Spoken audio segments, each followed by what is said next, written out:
Hi అండి, నమస్తే అందరికీ. నేను మీ Rajani. Welcome back to my channel. ఈరోజు చాలా డిఫరెంట్గా ఉండే స్నాక్స్ ఒకటి మీతో షేర్ చేసుకుంటున్నానండి. చాలా ఎమ్మీగా ఉండే పొటాటో చీజ్ స్టఫ్డ్ రోల్స్ అన్నమాట. చాలా బాగుంటాయండి, పిల్లలకి కూడా చాలా నచ్చుతుంది అనమాట. ముందుగా ఒక 5 నుంచి 6 వరకు బంగాళదుంపల్ని ఇలా సగానికి కట్ చేసి నీళ్లు పోసుకొని ఉడకబెట్టుకోవాలండి. ఉడికిన తర్వాత వాటిపైన స్కిన్ అంతా ఇలా పీల్ చేసుకోవాలి. ఇలా స్కిన్ అంతా పీల్ చేసేసుకొని మొత్తం అన్నీ ఒక మిక్సింగ్ బౌల్లో వేసుకోవాలండి. వీటిని స్మాష్ చేసుకోవాలి. స్మాషర్ ఉన్నా ఓకే, ఇలా స్పూన్ సహాయంతో అయినా సరే నేను వీడియోలో చూపిస్తున్న విధంగా ఇలా మెత్తగా స్మాష్ చేసుకోవాలి. ఇలా స్మాష్ చేసుకున్న తర్వాత దీనిలోకి ఒక స్పూన్ అంతా సాల్ట్ యాడ్ చేసుకొని అదే స్పూన్తో కారం కూడా ఒక స్పూన్ అంతా కారం యాడ్ చేసుకోవాలి. తర్వాత కొద్దిగా చాట్ మసాలా, కొద్దిగా ధనియాల పౌడర్ కూడా యాడ్ చేసుకోవాలి.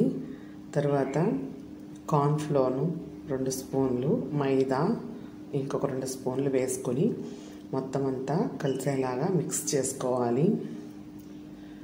ఇలా మిక్స్ చేసేసుకొని వాటిని పక్కన పెట్టేసుకుందామండి. తర్వాత చీజ్ స్లైసెస్ని తీసుకోవాలి. ఇలా ఓపెన్ చేసిన తర్వాత వాటిని 2 స్లైసెస్గా కట్ చేసుకోవాలి. చూడండి, నేను వీడియోలో చూపిస్తున్న విధంగా చీజ్ని స్లైసెస్గా 2 స్లైసెస్గా కట్ చేసుకొని ఒకదాని తర్వాత ఒకటి రోల్స్లా చుట్టుకోవాలండి.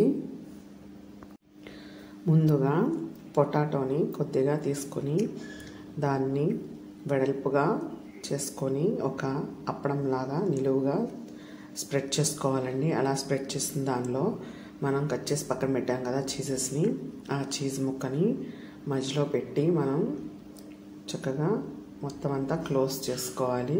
చూడండి, నేను వీడియోలో చూపిస్తున్న విధంగా సేమ్ అలాగే చీజ్ లోపల స్టఫ్ చేసి ఇలా రౌండ్గా క్లోజ్ చేసుకోవాలండి.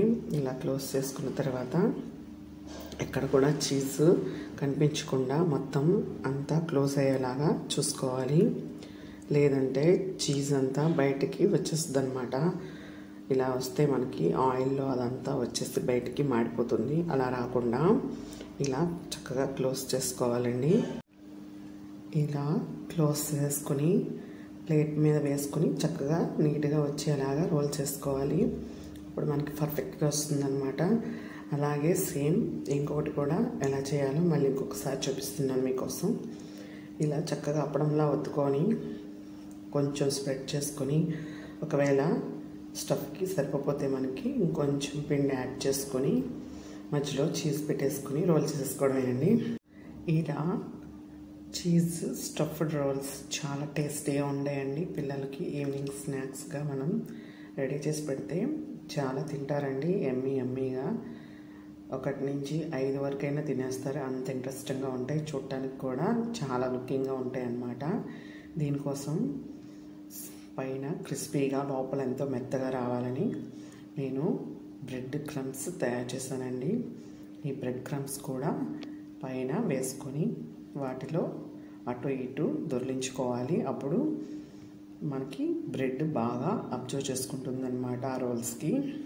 ఈ విధంగా అన్నిటికీ పైన కోటింగ్లా వేసుకోవాలి. లోపల చాలా స్మూత్గా ఉంటుంది, బయట కూడా కరకరలాడుతూ ఉంటుంది అన్నమాట. చాలా బాగుంటుందండి. తప్పకుండా ట్రై చేయండి. మీరు కనుక ఈ ఛానల్ని మొదటిసారిగా చూసినట్లయితే తప్పకుండా సబ్స్క్రైబ్ చేసుకోండి. అలాగే ఈ వీడియో మీకు నచ్చినట్లయితే మీ ఫ్రెండ్స్కి ఇంకా ఫ్యామిలీ మెంబర్స్ కూడా తప్పకుండా షేర్ చేయండి. మరిన్ని రెసిపీస్ కోసం NRBM జెమ్స్ని తప్పకుండా ఫాలో అవ్వండి. తర్వాత డీప్ ఫ్రైకి సరిపడా ఆయిల్ వేసుకొని ఒక్కొక్కటిగా వేసుకొని వీటిని చక్కగా ఫ్రై చేసుకోవాలి. ఒక సైడ్ మంచిగా వేగిన తర్వాత మరొక వైపు కూడా కలుపుకుంటూ ఉండాలి. లేదంటే ఒకవైపే వేగుతాయి అన్నమాట. ఇంకొక సైడ్ కూడా మనం కలుపుకోవాలండి. చూసారు కదా ఎంత కలర్ఫుల్గా ఉన్నాయో, అంతే టేస్టీగా ఎమ్మీగా ఉంటాయి అన్నమాట. లోపల చీజ్ మెల్ట్ అయిపోయి క్రీమీగా ఉంటుంది. అలాగే బయట కాస్త బ్రెడ్ అప్లై చేశాం కాబట్టి క్రిస్పీగా కరకరలాడుతూ వస్తాయి అన్నమాట. పిల్లలకి చాలా ఎక్కువగా నచ్చుతుందండి. ఇంకా అంతే, మనకి ఫ్రై అయిపోయినాయి. ఒక్కొక్కటి తీసేసుకుని ప్లేట్లో వేసేసుకుని సర్వ్ చేసేసుకుందామండి. చూడండి ఎంత. వీటిని టమాటా సాస్తో కానీ లేదా మైనీస్తో కానీ సర్వ్ చేసుకుంటే చాలా టేస్టీగా ఉంటాయండి. నచ్చిందా? అయితే తప్పకుండా ట్రై చేయండి. ట్రై చేసి ఎలా వచ్చిందో నాకు కమెంట్ సెక్షన్లో కమెంట్ చేయండి. మర్చిపోతూ మరిన్ని రెసిపీస్ కోసం తప్పకుండా ఫాలో అవ్వండి. Thank you for watching. Just subscribe చేసుకుందరు.